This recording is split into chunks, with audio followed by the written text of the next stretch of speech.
Continuamos con su programa Enterados. Hoy es sábado 11 de octubre. Albanelli Familia y un servidor, Wilkin Amador. Albanelli se va a integrar un poquito más tarde porque está en una actividad deportiva. Ustedes saben que esta es una chica fit. Esta es una chica fit que está participando ahora mismo en un maratón. Ojalá que gane y que le den algo, ¿verdad? Que traiga algo y reparta.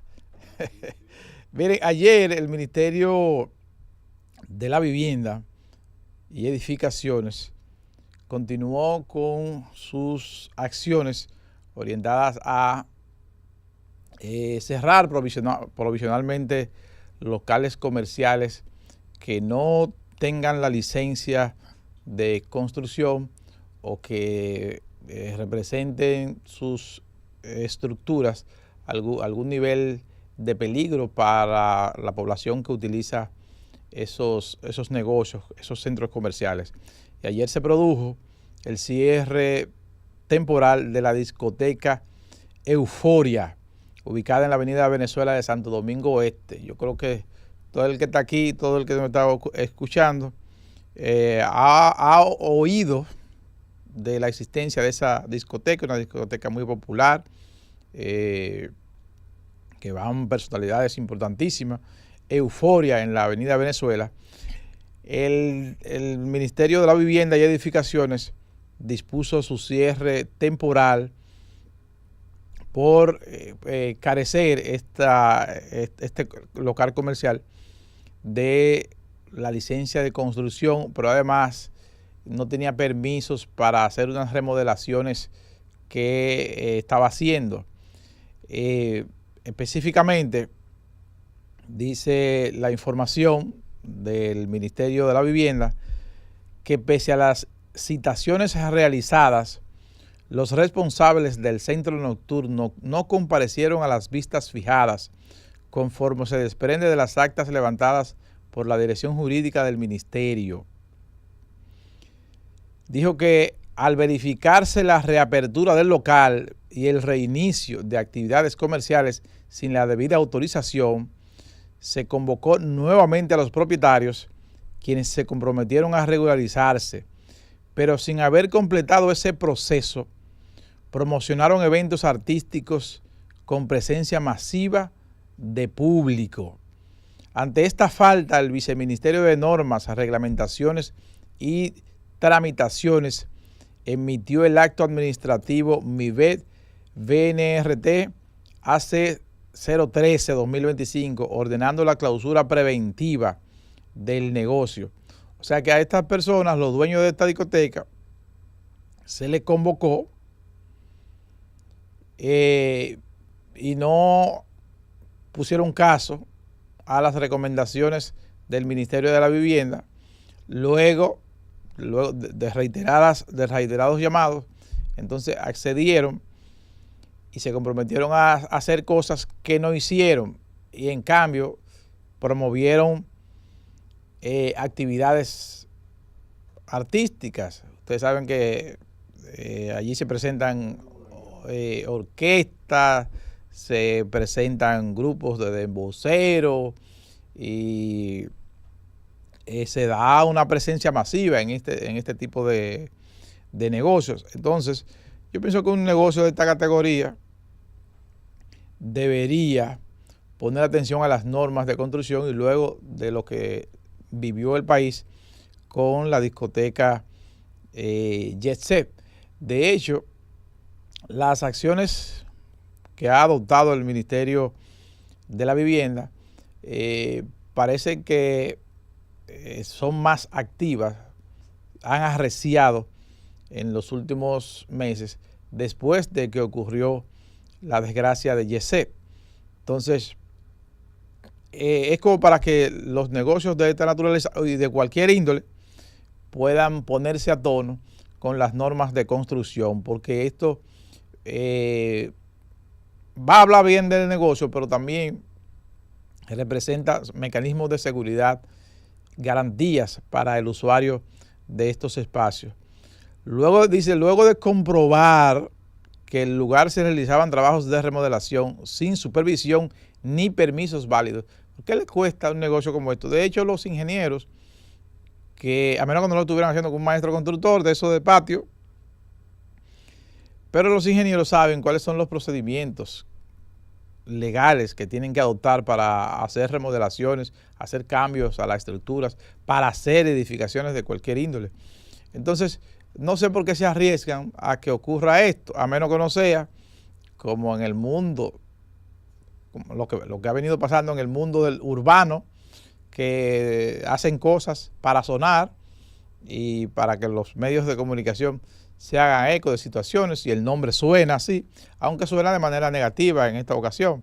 Entonces, el Ministerio de la Vivienda ha venido realizando acciones como esta. Hasta ahora habíamos visto principalmente a negocios de inversión chinos. Recuerden que recientemente el Ministerio de la Vivienda había clausurado 11 establecimientos que albergan negocios chinos, tiendas que tenían incluso mucho tiempo operando, otras más recientes, como una que operaba en la Luperón, se mantiene cerrada, y el Ministerio de la Vivienda presentó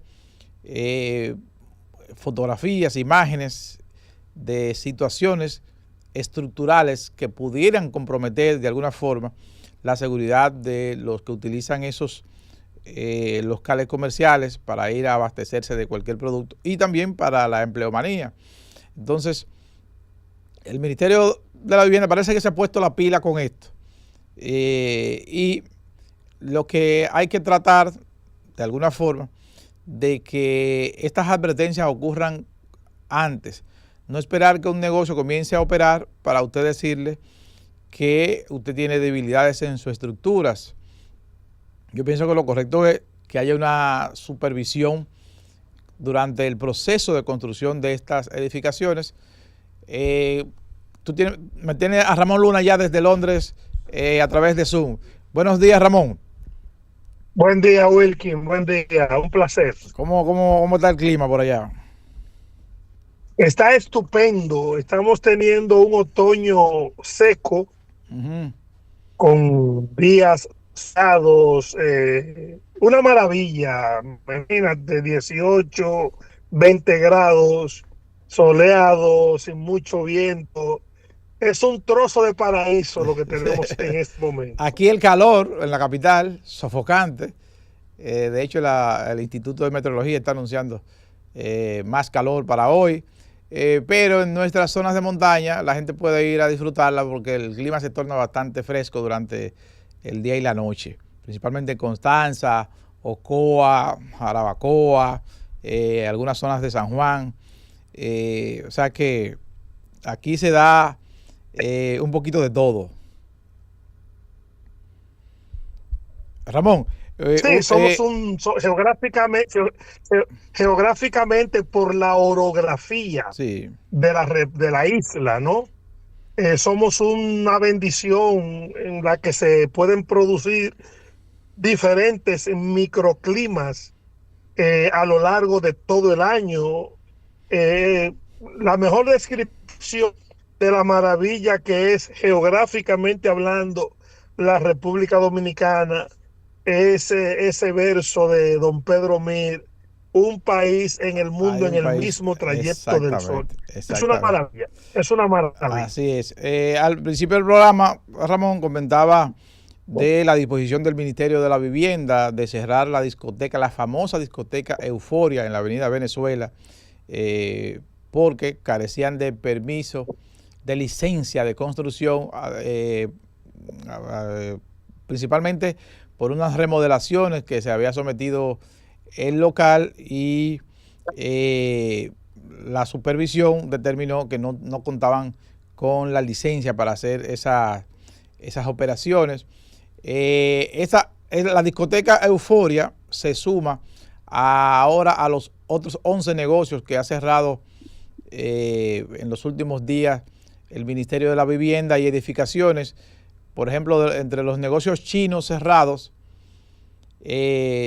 están las tiendas Suplex, Plaza Hope, Central Depot, Central Point, Ming's Chain, Mi Home, Night Mall, esa está ahí en la en la avenida Luperón, La Roca, Dulce Hogar.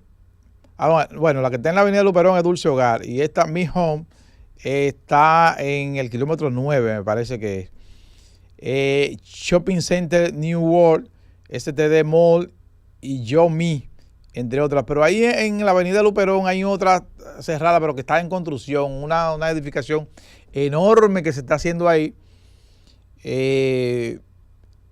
No recuerdo, creo que Palmares Mall, es que ya tiene el nombre visible, pero está cerrada también por el Ministerio de la Vivienda. O sea que el Ministerio de la Vivienda se ha puesto los pantalones, principalmente después de la desgracia que nos ocurrió en la discoteca Jet Set, para tratar de prevenir.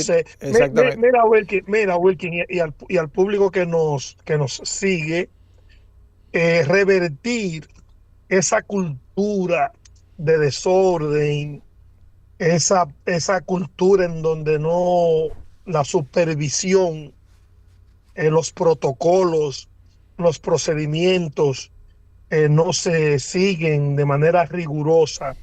Eso va a costar mucho tiempo porque Sí. son comportamientos muy arraigados Sí. en la sociedad dominicana. Y esta iniciativa de este gobierno es plausible, pero si tú te fijas, pasa lo mismo con la iniciativa del presidente de la República en materia de combatir la corrupción. O sea, cada vez que un gobierno en la República Dominicana pretende implementar, hacer algo diferente, se choca con esa resistencia natural del pueblo dominicano, fruto de tantas décadas viviendo en el desorden, en la informalidad. No debe llegarse al extremo, al punto de que la edificación esté hecha. Exacto. Para cerrarla. No, esto tiene que empezar a supervisarse en su origen, desde el estudio de la factibilidad del suelo para hacer un determinado tipo de construcción, hasta que esa construcción está terminada, porque hay que garantizar la integridad que entra a esos espacios.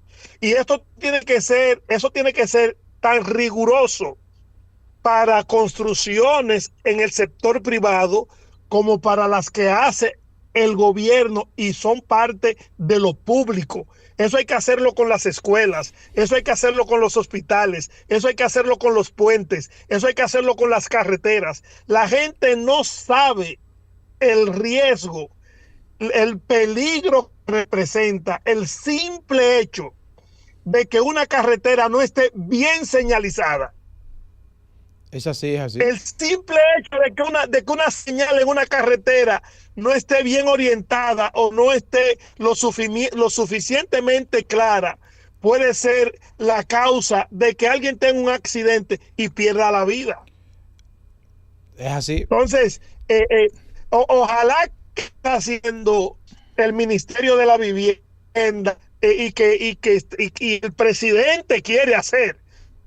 Yo a veces siento hasta tristeza por el presidente de la República, porque a veces da la impresión de que es una especie de llanero solitario, un hombre que llegó con ideas innovadoras, pero esta resistencia natural de un pueblo acostumbrado al desorden, a la francachela, al ruido, al macuteo, al dame lo mío, eso es agotador. No hay Quijote que pueda con tanta carga. Y mira, Ramón, eso es tanto como lo está planteando.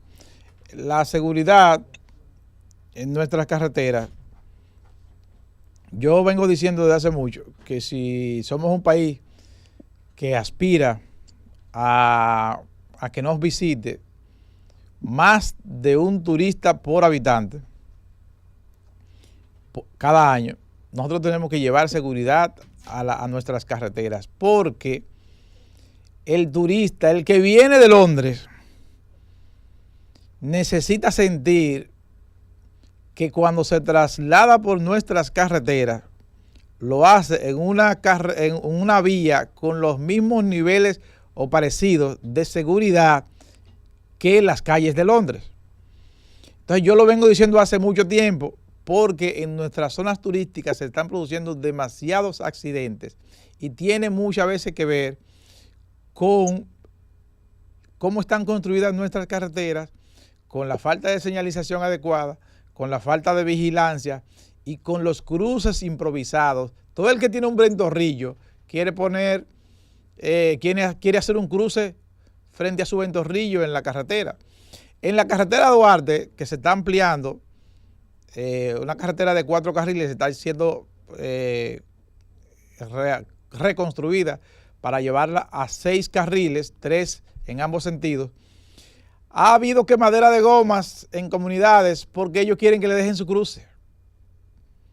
No quieren recorrer 1 kilómetro más adelante para retornar en un lugar apropiado, porque quieren su cruce frente a frente.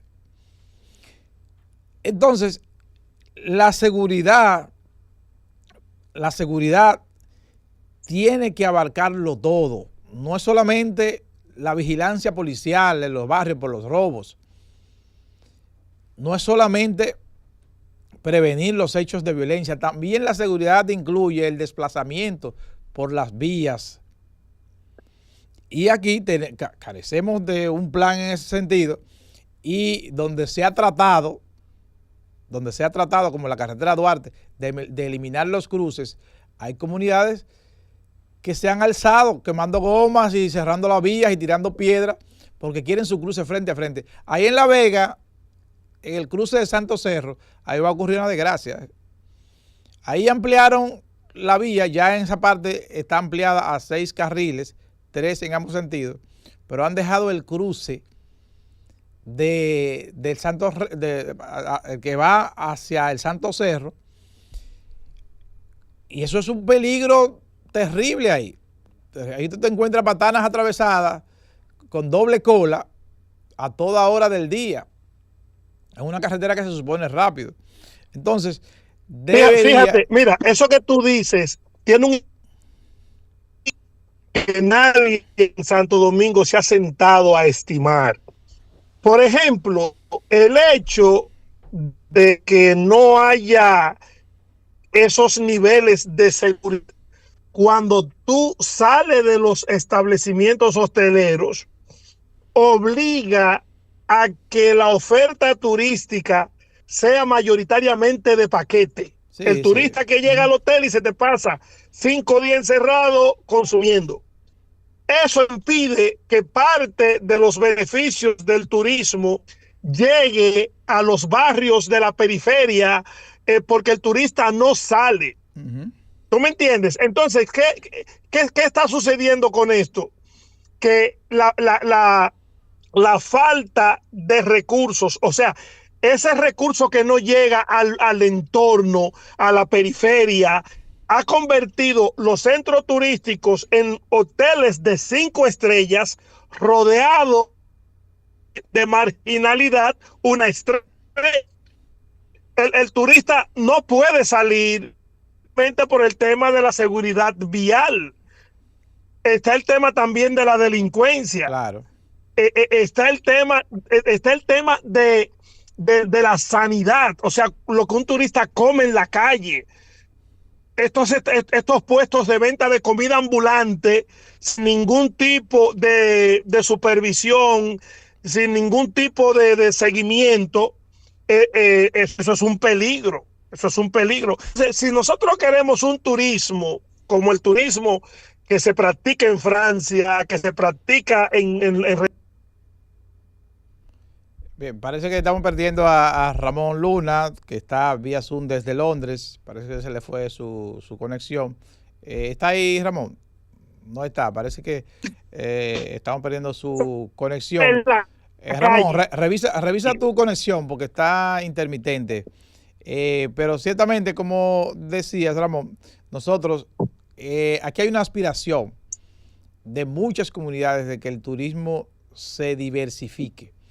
Que ese turista, aquí están viniendo, el turista que viene por varios días, por semanas, por meses, a los resorts y se quedan ahí encerrados y si salen a alguna excursión es con un personal ya conocido e identificado. Y está el turista de crucero, el visitante que viene en un crucero y que se desmonta en Puerto Plata y pudiera ir en el tiempo que va a durar anclado ahí el barco, pudiera ir a diferentes atracciones turísticas de Puerto Plata. Pero para eso ciertamente se necesita una seguridad integral que aborde no solo el tema del delincuencial, no solamente el tema delincuencial, que también aborde el tema de transporte, el tema vial, la seguridad alimenticia, como dice Ramón Luna, porque un turista que se detiene a comer algo, de hecho he visto muchos youtubers que vienen al país desde fuera y les gusta hacer ese turismo llano, sencillo, de tomar el transporte público, de visitar atracciones turísticas, de ir a un charco, de ir a los charcos de Damajagua, por ejemplo, en Puerto Plata, pero ir a los charcos. Sí, no, y el turismo gastronómico, el turismo y el turismo gastronómico. O sea, hay gente que hace turismo para ir a conocer los tipos de comidas que hay en un lugar, que se come en esas comunidades. Todo eso, mira, nosotros tenemos un potencial. Nosotros tenemos un potencial fuera de serie en materia turística, porque es que nosotros tenemos unas condiciones climáticas que permiten, por ejemplo, nosotros tenemos turismo de playa el año entero. Sí, sí. El año entero, ahora, turismo de playa. Ahora afectado por un poco por el Entonces, cuando tú... Pero tenemos playa el año entero, ciertamente. Tenemos playa el año entero. Entonces, es un asunto, tiene que haber un maridaje entre Ministerio de Cultura, Ministerio de Turismo, Presidencia de la República. Nosotros tenemos, por ejemplo, el turismo cultural, que en la República Dominicana no se explota. No. En el Caribe nosotros somos de las pocas naciones que tiene 5 elementos de su cultura en el registro del patrimonio cultural de la humanidad. Nosotros tenemos 4 manifestaciones intangibles y tenemos la ciudad colonial en el patrimonio, en el listado de la UNESCO Cultural Templo.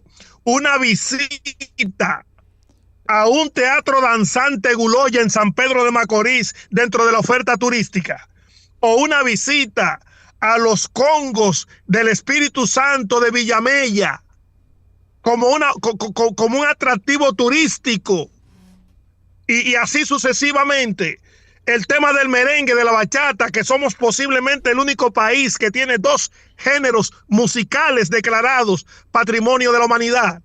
Entonces, nosotros tenemos un recurso que se está dilapidando, porque no hay un trabajo coordinado, no hay un trabajo eficiente. Ramón, mira, te voy a decir algo para... Sí. Me gustaría te voy a decir algo para terminar. Sí. Nosotros tenemos en República Dominicana una serie de gestores culturales que no están siendo aprovechados por el Ministerio de Cultura. Gente muy capaces. Te voy a pedir, Ramón, lo pensé hace varios días a raíz de un video que vi de unos youtubers, que nos prepare para un día de estos que nos acompañe en el programa, un comentario a profundidad de cómo San Cristóbal, particularmente San Cristóbal y otras ciudades del país, pero San Cristóbal, cómo vive de espalda a su historia, principalmente con las edificaciones que dejó Trujillo, que pudieran convertirse hoy en museos y en atractivos turísticos. Que nos prepare para un día de esto un buen comentario. Mira, yo te lo voy a contestar ahora mismo. Mira, mi tesis en la Universidad Autónoma de Santo Domingo como especialista en gestión cultural. Yo la hice específicamente sobre el patrimonio cultural de San Cristóbal. Hay un ejemplar de esa tesis que la conserva el pintor san cristobalense, mi amigo y hermano Miguel Mella. Miguel Mella, José Luis, el director de música de la banda municipal, y yo hicimos esa tesis en conjunto y la presentamos en la extensión de la UAS en San Francisco de Macorís ante un jurado que estuvo presidido por Víctor Hugo de Lancer. Sí. Miguel tiene esa tesis. Yo no la conservo porque se la presté a alguien y no me la devolvieron jamás. Pero esa tesis, en esa tesis nosotros hacemos un mapa del patrimonio cultural de San Cristóbal. Yo después en un programa te puedo contestar lo que tú quieras y podemos analizarlo a profundidad.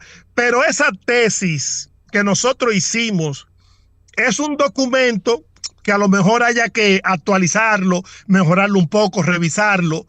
Y debiera esa tesis reposar en las bibliotecas de los colegios de San Cristóbal, porque es un documento de consulta, no porque lo hicimos nosotros, que nos costó muchísimo trabajo, sino por el contenido en sí, que podría ser de mucha ayuda en ese sentido. Sí, ¿sabes que me surgió esa idea, Ramón, de que tú nos prepares un buen comentario sobre esto? Porque viendo un video de unos youtubers, creo que son argentinos, ellos están recorriendo Europa en una casa rodante. Y en Luxemburgo ellos llegaron a un pueblito pequeño que recibe miles de turistas y sus principales atractivos, Ramón, son los tanques de guerra y artefactos de guerra que utilizó Estados Unidos para defenderlo a ellos de Alemania. Entonces la gente va a ver eso. Sí. La gente va a ver eso. Entonces, ¿cómo es que nosotros en San Cristóbal vivimos de espalda a nuestra historia y nos da miedo hablar de las cosas de Trujillo? Pero bien, eso lo vamos a hacer para otro programa, Ramón, porque también queremos aprovecharte como conocedor amplio del tema internacional para abordar dos temas principales, que es la paz anunciada, la guerra Israel-Hamás, y también el Premio Nobel de la Paz a María Corina Machado, la venezolana líder de la oposición, que recibió ayer el Premio Nobel de la Paz. E inclusive te mandé un enlace ahí porque el Instituto Nobel está planteando hacer una investigación porque cree que se pudo haber filtrado antes de la decisión, porque las casas de apuestas, señores, se desbordaron con María Corina Machado. Entonces, yo no sabía que a eso se apostaba. Sí, se apuesta todo. Se apuesta todo. Si la ludopatía es un problema gravísimo, gravísimo en sociedades desarrolladas, bueno, en la República Dominicana también, cada día más personas se enganchan al tema del juego. ¿Por dónde tú quieres, que comencemos? Vamos a empezar por María Corina Machado y su Premio Nobel de la Paz. Sí. Bueno, parece que el presidente Trump lo estaba esperando, el premio. Sí, pero yo hice un video 40 minutos antes donde yo afirmaba categóricamente que no se lo iban a dar a Donald Trump por un asunto de plazos, porque las candidaturas para el premio Nobel tienen como fecha límite el 31 de enero. Posteriormente, el comité, que es de 5 miembros, elige a la persona, se selecciona a la persona que va a recibir el premio, pero esa elección se hizo hace 4 o 5 semanas. El premio se entregó ayer, pero ya esa elección estaba hecha mucho antes de que se anunciara este alto al fuego. El Premio Nobel de la Paz, para hacer un poquito de historia, los premios Nobel se entregan desde el 1901 en honor a Alfred Nobel, ingeniero y químico sueco, que cuando muere deja su patrimonio bajo testamento para que se cree el premio. Hay algo interesante que yo quiero que nuestros seguidores aprendan, porque alguien debe preguntarse por qué, si él era sueco, se entrega el Premio Nobel de la Paz en Noruega. En Noruega. Lo que pasa es que cuando Alfred muere, Noruega y Suecia eran un solo país, eran una confederación. Entonces, Alfred dice, de los 5 premios, vamos a entregar 4 en Estocolmo, Suecia, y 1 en Oslo, Noruega. El Premio Nobel de Economía se agregó en el 1969. Anteriormente solo se entregaban 5: química, física, medicina, literatura y el de la paz. El Premio Nobel de la Paz siempre ha sido conflictivo, desde que se lo dieron, por ejemplo, a Henry Kissinger en el 1973, y luego se descubrió que era un genocida. Por ejemplo, el premio Nobel que se le entrega a Obama no es merecido, no es merecido. Y es una contradicción que tú le des el premio Nobel a Kissinger, a Obama, y que no se lo haya dado a Mahatma Gandhi. Sí, sí, terrible, sí. A Mahatma Gandhi lo nominaron 5 veces al premio Nobel y nunca se lo entregaron. Es como decir, ¿cómo es posible que no le dieran un Oscar a Cantinflas? ¿O cómo es posible que no le dieran un premio Nobel de literatura a Jorge Luis Borges o a Juan Bosch, por ejemplo? Entonces, el tema de los premios siempre ha sido un poquito engorroso. ¿Qué es lo que sucede con María Corina Machado?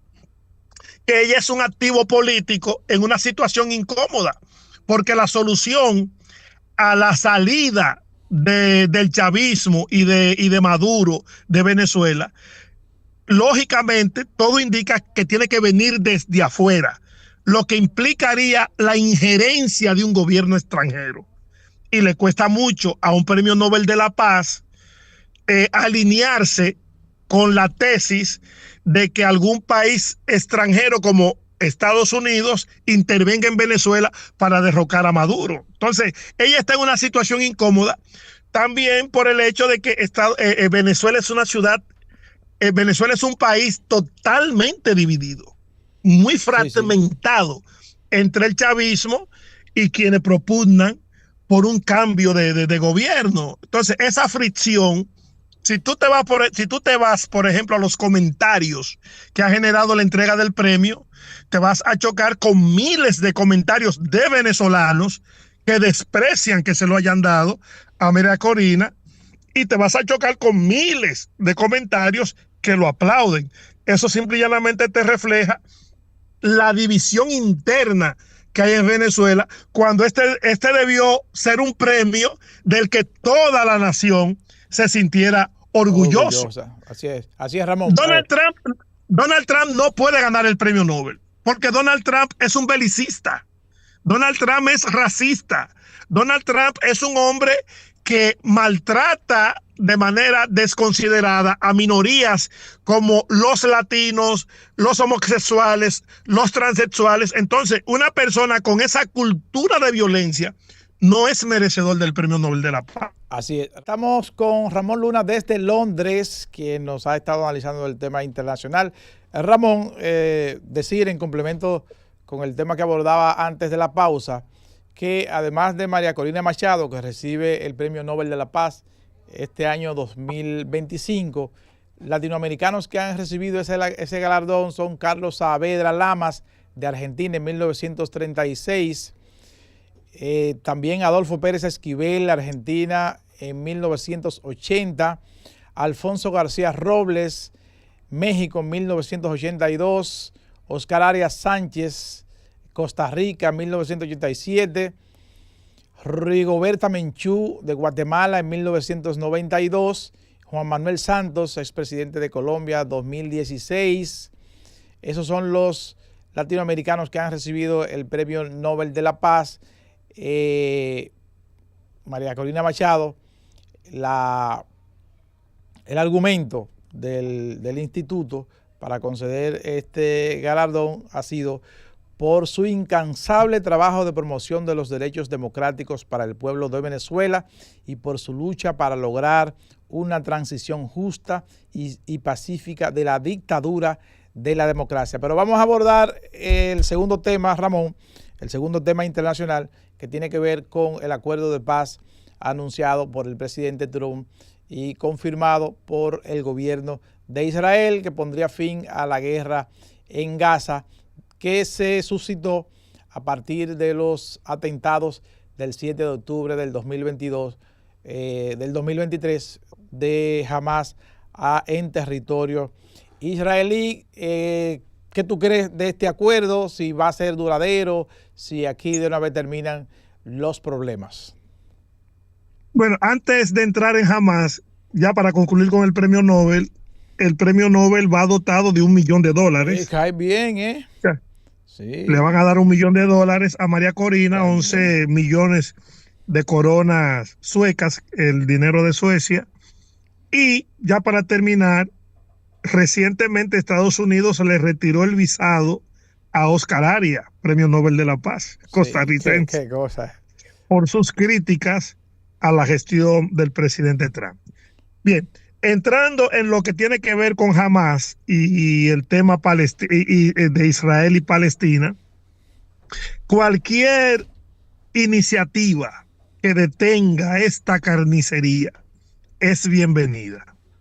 Venga de Trump, venga de Netanyahu, de donde venga. Es una respuesta que llega tarde, porque llega cuando ya se han producido más de 65,000 muertes de palestinos, entre los que hay 19,000 niños. Pero es bienvenido.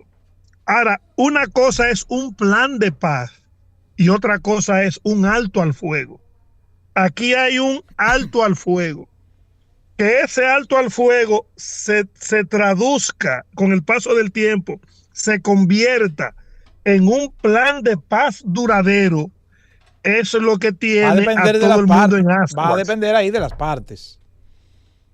No va a depender de las partes. ¿De quién va a depender? Va a depender de lo que decida los Estados Unidos. Aquí hay que ser meridianamente claro. Israel actúa en función de lo que los Estados Unidos le permita hacer. Y jamás Palestina no tiene ni voz, ni voto, ni fuerza para incidir en ninguna de las decisiones que se están tomando. Si tú te fijas, este alto al fuego lo negocian directamente Netanyahu y Donald Trump y dejan fuera a Palestina. Y recuerda que hace poco en la cumbre de la ONU, Estados Unidos le niega el visado. Lo que pasa, Ramón, que también hay que decir, a las autoridades. Pero, escúchame, Ramón, que también hay que decir que es una negociación que no se da con el gobierno de Palestina. Es una negociación que se da con una organización que no pertenece al gobierno de Palestina, que es Hamas. Sí, pero la omisión en la ONU no fue a Hamas, fue al gobierno palestino. Es al gobierno palestino reconocido internacionalmente al que Estados Unidos le niega el visado para que de manera presencial en la ONU defienda su posición. Sí, yo te entiendo pero tampoco, esa parte, pero me refiero, tampoco Ramón, en el plan de negociación, porque está bien, deja fuera Hamas, que es una organización terrorista, pero invita al gobierno palestino. Pero es que el gobierno palestino, escúchame, Ramón, es que el gobierno palestino no tiene la posibilidad de negociar un asunto en el que ellos no están metidos. El gobierno palestino no fue el que invadió a Israel hace 2 años, el 7 de octubre. No fue el gobierno palestino, fue la organización Hamas. Está bien, pero tú tienes que... La guerra es con Hamas, no contra el gobierno palestino. No. Porque el gobierno palestino ni siquiera tiene fuerzas militares. No, es que precisamente esto es consecuencia de una estrategia que Israel ha venido desplegando. Israel es quien financia a Hamas. Israel es quien financia a Hamas desde el 1980 para amedrar la autoridad de la Organización para la Liberación de Palestina que encabezaba Yasser Arafat. Siempre dice, oye, incluso yo te voy a compartir luego en privado un corte donde Josep Borrell, quien fue quien encabezaba por la diplomacia de la Unión Europea hasta diciembre del 2024, cita a Netanyahu diciendo en el Congreso de Israel la necesidad de financiar a Palestina como una estrategia para apropiarse, de financiar a Hamas como una estrategia para apropiarse de Palestina.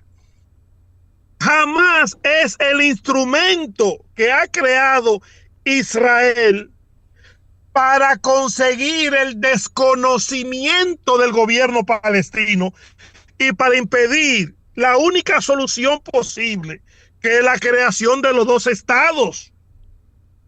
Lo que pasa es que si tú reconoces a Palestina como un estado con todo lo que manda la ley, la política colonialista de Israel se deshace y desaparecen los planes del sionismo, que pretende que Israel se convierta en una potencia en esa región y que se expanda a base de sustraer los territorios de Siria, de Palestina y de todo el que esté en la zona.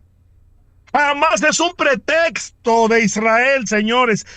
La gente tiene que entender eso. Israel ha financiado a Hamas a través de Qatar.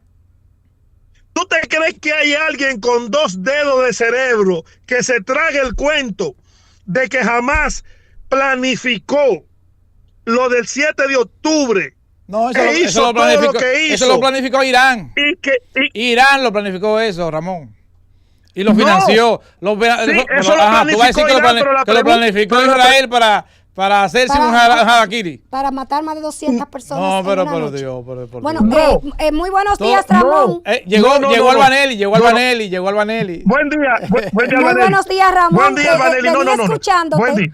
Y de verdad que tu análisis respecto al Premio Nobel de la Paz, muy acertado. Y nosotros somos de los todos los análisis de Ramón aquí son acertados. Sí, pero le echó una vaina a Obama, pero era cierto. Creo que en su momento la coyuntura no era la mejor para darle un premio Nobel a Obama. El primer negro presidente de Estados Unidos. Sí, no está mal. Pero eso no te decía que había vuelto la paz. No, pero tampoco María Corina ha alcanzado la paz. Ella está haciendo un esfuerzo y ha sido símbolo de la resistencia. Ha sido símbolo de la resistencia. Obama fue un símbolo también de que se puede. El reconocimiento y la inclusión.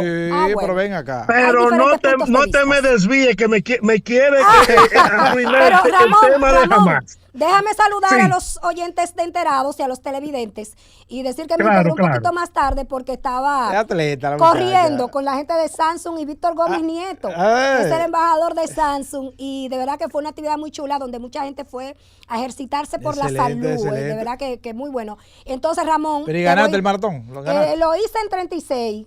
Entonces, bien. 36 minutos. Está bien, porque yo no corro. Yo soy aprendiz de hacer ejercicio. Entonces, Ramón, te vamos a pedir. A Juan Carlos. Fue Samuel estuvo ahí, lo corrió sus 5K. Es maratonita. Pero está en forma. Y Mari Crispín también del equipo de CDN. Ramón, con tu permiso, vamos a hacer una pausa. Cuando regresemos, continuamos con el contenido de Enterados.